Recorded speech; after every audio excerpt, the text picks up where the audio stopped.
Bom, aí atividade 7 da prova diagnóstica.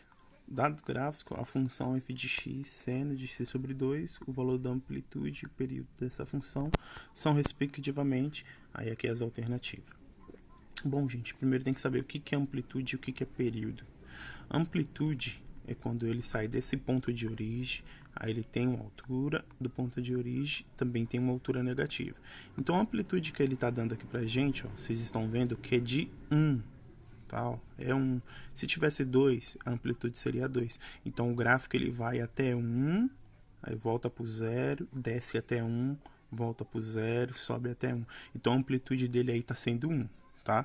Então a gente já pode descartar aqui essa e essa alternativa. E agora o que é período? Só analisando o gráfico, período é quando ele faz esse movimento. Ó. Ele sai aqui, ele sobe, chega no ponto 0, desce, chega no ponto 0. Então, quando ele fez esse trajeto de subir e descer, ele foi lá no pico e veio aqui nesse vale, esse aqui é o período dele, tá? Então, essa função aqui, ela vai fazer várias ondas, só que aí o período que ela tá dando pra gente aqui, ó, ela vem aqui, passa por 2π e para no 4π. Percebe que aqui ele vai repetir esse movimento, ele vai subir, vai descer, vai subir e vai continuar, tá? Então o período ele tá vindo aqui, ó, nesses dois pontos até 4π. Então ele vem aqui 0, sobe 1, 0, desce 1, 0. Então aqui o período é 4π.